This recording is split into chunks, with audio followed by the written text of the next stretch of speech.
Par la fenêtre à double vitrage du palais de Tuti, la colline de Ngwekele se noie dans une brume moite, un linceul de coton gris qui étouffe les derniers éclats de jour.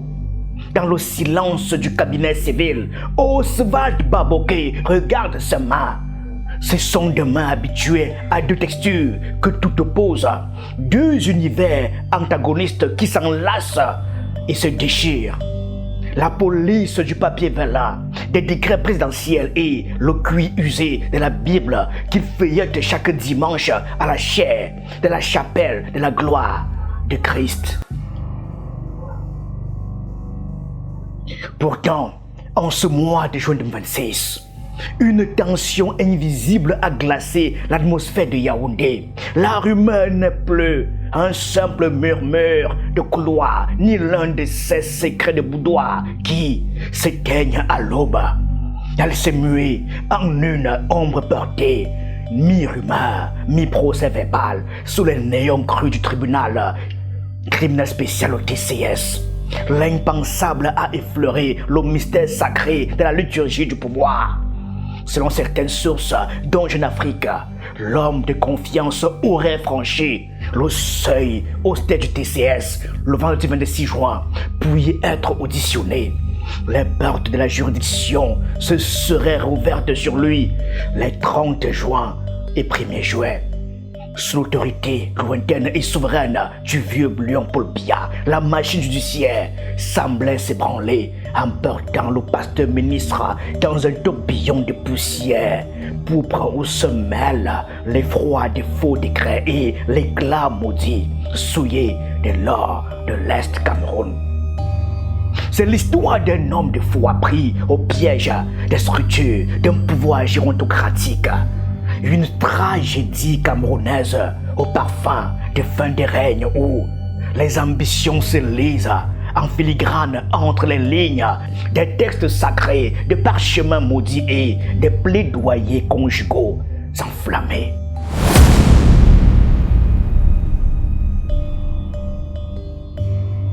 Le 12 juin 2026, au seuil des studios de la CRTV, la radio-télévision nationale, le temps se fige sous une chape d'effroi. Un homme se présente, fendant le hall de verre avec l'assurance des messagers de l'absolu.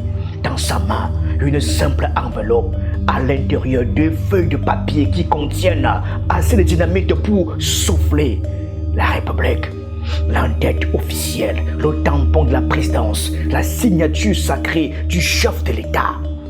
Ce document annonce un séisme inouï, un trône sous le trône, une audace sans précédent. La nomination d'un certain Johan Sichoum au poste inédit de vice-président de la République. Visuellement soigné, irréprochable, institutionnellement crédible, politiquement explosif. Devant ce parchemin, la discorde, la grande machine médiatique de l'État titube. Aimé Robert Biyina, le directeur de l'information TV, reçoit le brûlot. Journaliste chevronné, habitué au rituel inflexible des communiqués officiels, il sent immédiatement le souffle du gouffre. L'instinct du vétéran de l'actualité s'alerte face à cette annonce qui bouscule l'ordre constitutionnel en dehors des canaux habituels. Sans perdre une seconde, il alerte sa hiérarchie directe. Charles Ndongo, le directeur général de la CRTV, sent à son tour le sol se dérober sous ses pas. Face à cette patate chaude, la main lourde d'un destin qu'il refuse de sceller seul, le grand patron de la chaîne publique décroche son téléphone pour appeler le sommet de la tour de contrôle. Samuel Vando Ayolo, le puissant directeur du cabinet civil de la présidence. Allô? Oui, bonjour. Au bout du fil, le verdict tombe immédiat. Le document est authentifié négatif. Il n'a jamais été paraphé par le patriarche Paul Biya. Le contre-ordre s'exécute à la seconde. La CRTV verrouille ses antennes. Le rideau tombe sur la manœuvre. Le porteur de l'enveloppe est cueilli par la sécurité. La République respire enfin, du moins pour l'instant.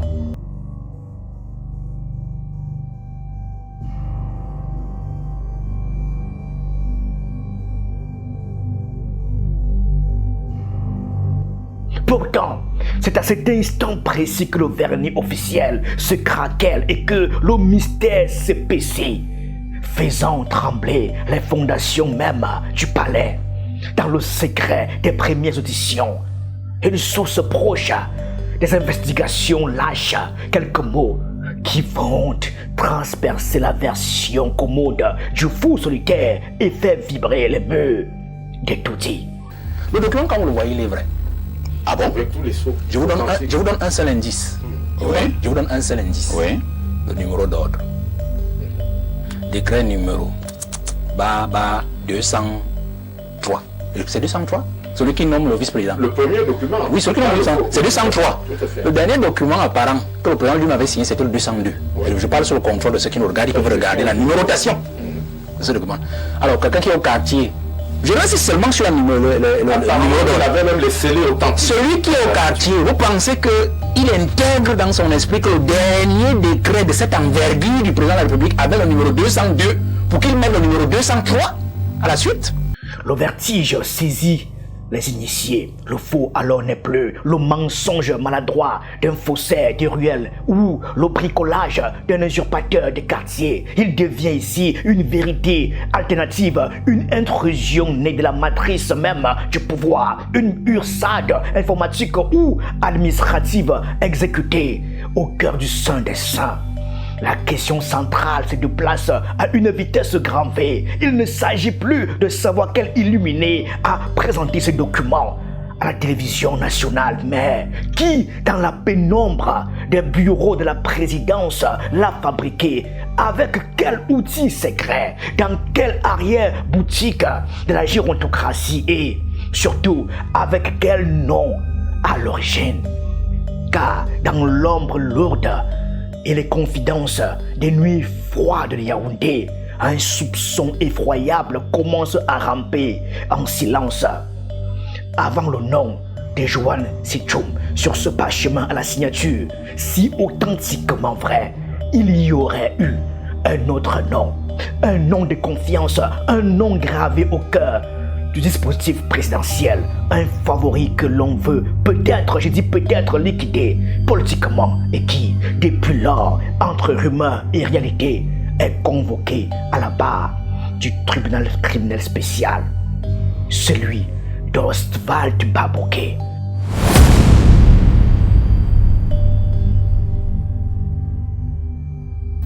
Je pense qu'il faut le dire, puisque c'est le nom qui circule. Le nom du directeur adjoint du cabinet civil, je crois. C'est ça qui circule. La cuisine de sa cuisine. Non, moi je dis ce que tout le monde a vu. D'accord. En tout cas, c'est le nom du directeur. Je ne l'ai pas vu. Hein. Non, moi j'ai vu la directeur du cabinet civil de la présidente de la République. Si la pourpre des décrets ébranle la structure visible de l'État, le second dossier, celui que le TCS explorerait dans l'ombre, selon certaines sources, plonge ses racines dans les entrailles même de la terre camerounaise. C'est là, dans la boue rouge et le secret des forêts de l'Est, que la tragédie politique se double d'un vertige financier. L'étieux a mis au jour une aberration, une vraie magie noire économique. Écoutez bien ces chiffres. En 2023, le Cameroun déclare officiellement 22 kilos d'or exporté, le poids d'une simple valise. Pourtant, la même année, les comptoirs de Dubaï en enregistrent près de 15 tonnes. Provenance Cameroun. Le gouffre est le même sur la durée. Entre 2021 et 2025, le pays serait 44 tonnes d'or. Les douanes, elles, n'envoient passer que 148 kilos. Cet écart n'est pas une erreur de virgule, c'est un abîme. Et pour les enquêteurs, cela porte un nom précis, un trafic organisé à l'échelle internationale. Et dans ce dossier, l'or se dissout dans la brume. Le nom d'Ostwald Babochet revient Encore comme un leitmotiv, le destin avec son ironie habituelle ramène l'homme de pouvoir à sa propre genèse. C'est à Dimako, en plein cœur de cette région de l'Est aurifère et meurtrier qu'il est né. En 1972, la rumeur s'est faite accusation lorsque les enquêteurs ont commencé à s'intéresser aux concessions minières de la région, des permis qui toucheraient de très près son entourage immédiat, notamment sa fille, la célèbre chanteuse de gospel, Indira Baboké. Dans les salons et les chancelleries de Yaoundé, la défense s'organise.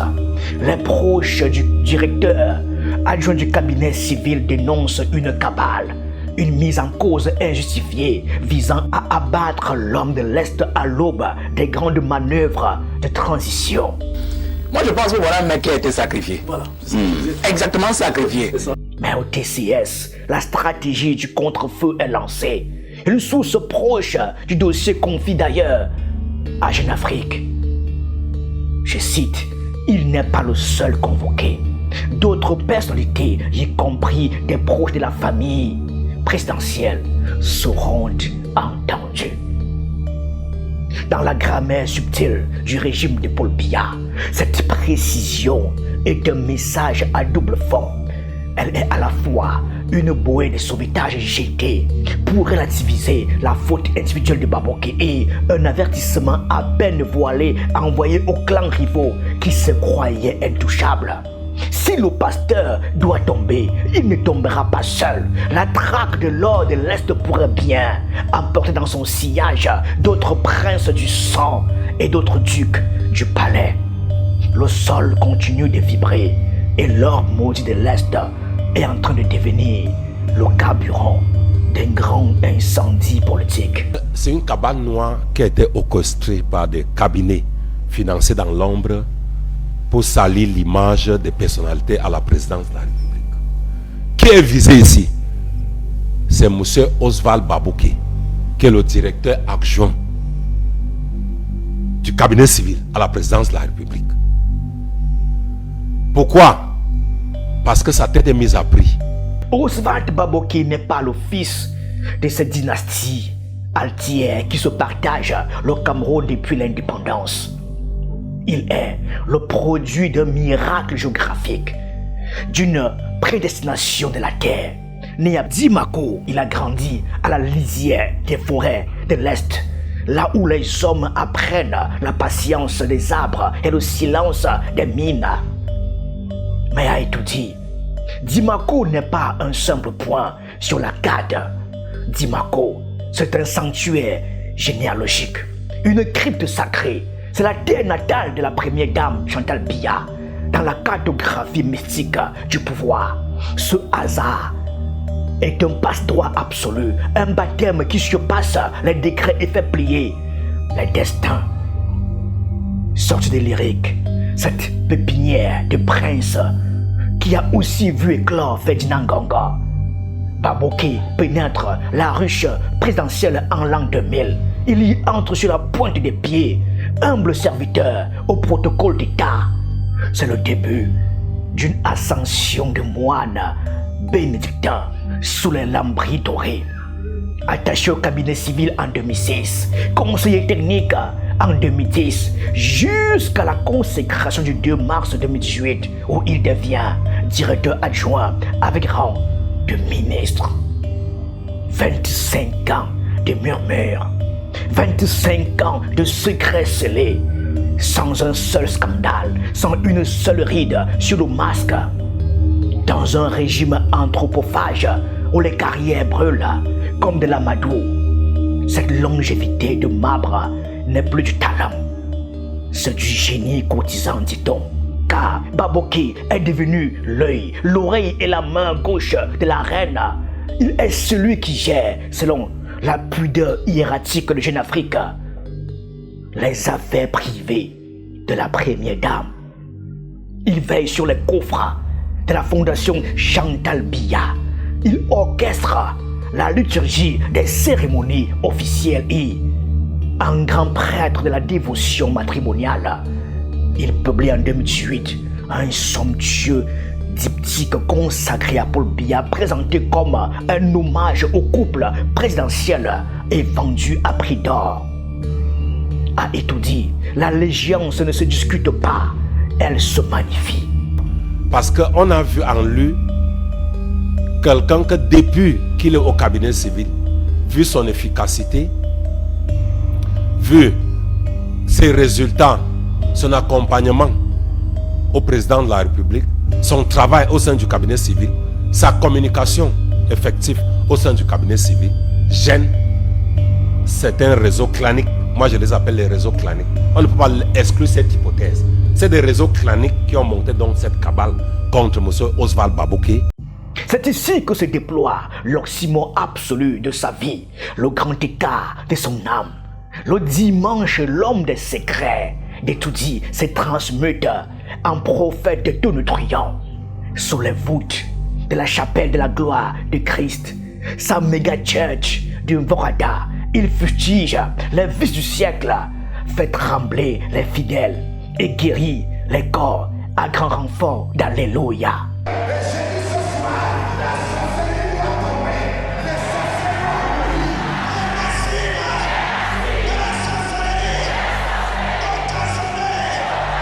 Ironie suprême, tragédie grecque, c'est Ferdinand Ngongo en personne qui était venu couper le ruban d'inauguration de ce temple de la foi et du pouvoir imbriqué.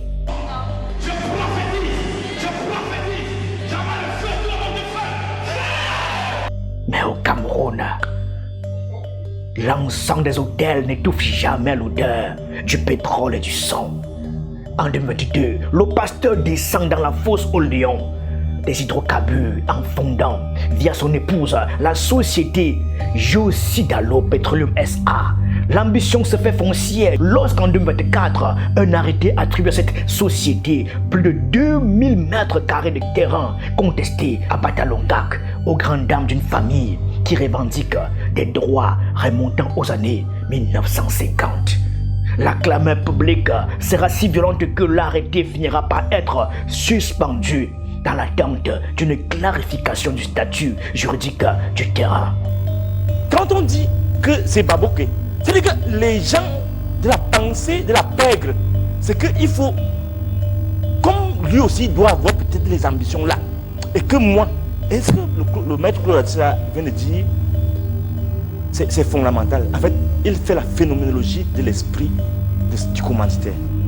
Pris isolement, chaque fait n'est qu'une coïncidence. Assemblé sous l'œil des juges du TCS, il dessine le portrait d'un homme qui a converti la proximité du trône en un titanesque levier d'accumulation.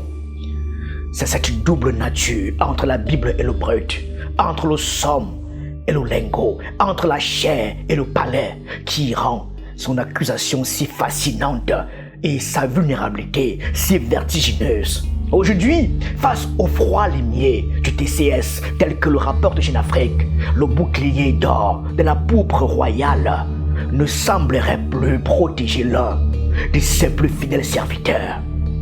Les dieux du palais ont faim et le pasteur est entré dans la cage. Vous voyez comment les gars manipulent pour mettre en difficulté le chef de l'État. Donc c'est la même logique, la même dynamique de désinformation, de structuration de l'opinion pour noircir les uns et pour dire que moi je ne suis pas présent dans cette affaire.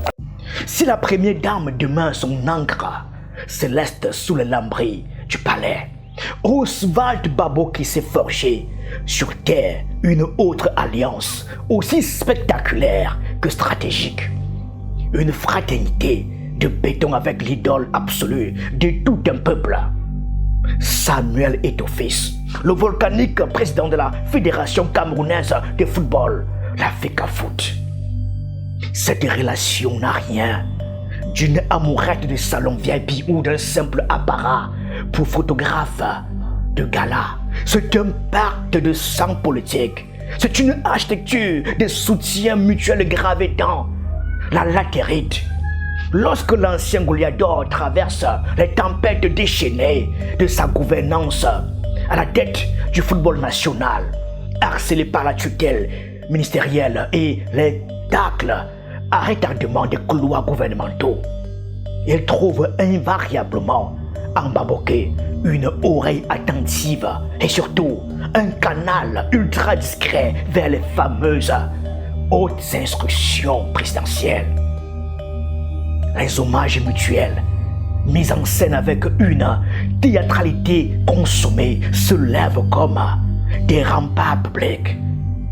Le 13 mai 2026, sous les projecteurs aveuglants du tout nouveau siège de la FECAFOOT inauguré en grande pompe à Ouarta, Samuel Eto'o brisait déjà le protocole pour livrer une confession qui résonna comme un séisme dans l'espace institutionnel camerounais.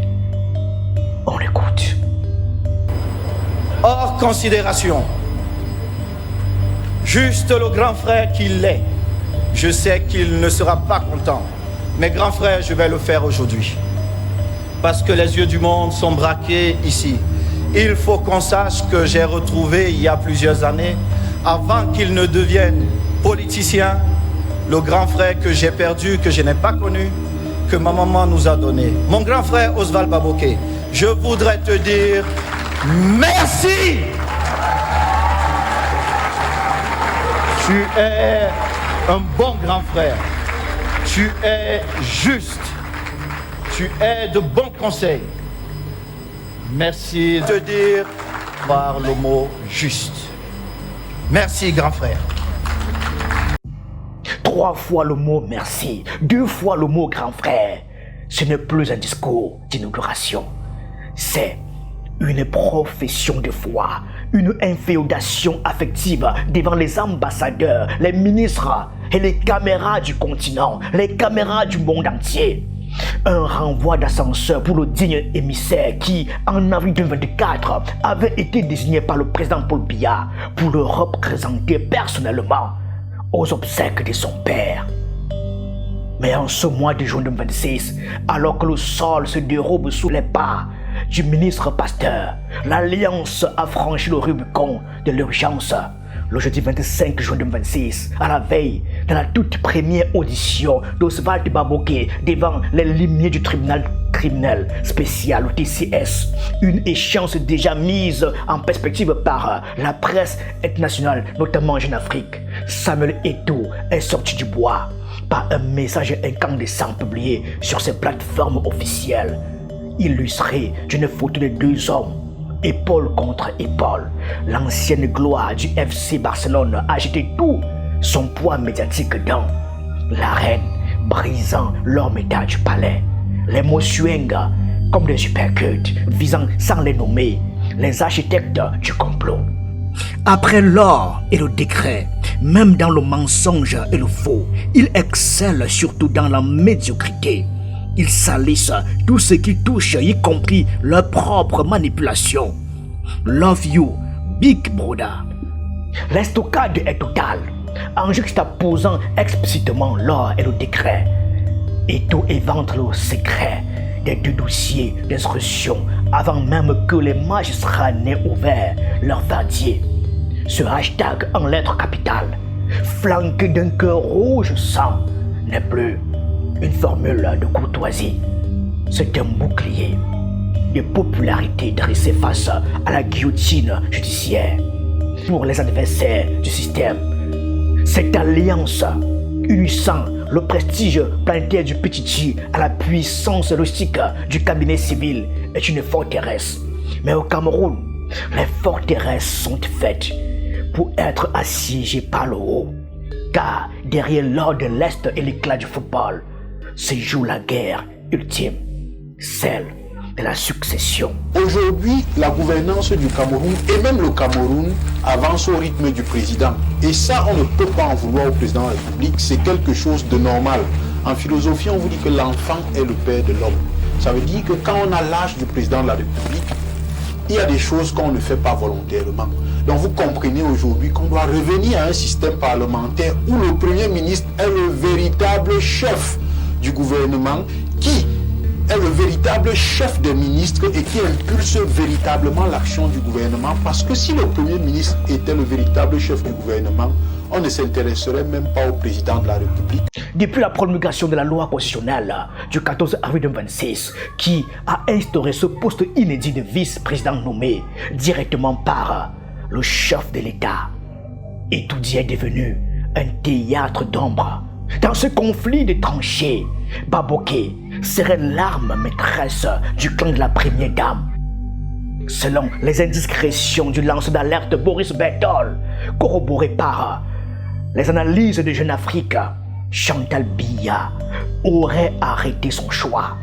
Le futur vice-président du Cameroun devrait être Oswald Baboké. Son opposition à une dévolution dynastique au profit de Frank Biya, le fils aîné du président, serait absolue. La logique du palais est d'une froideur géométrique.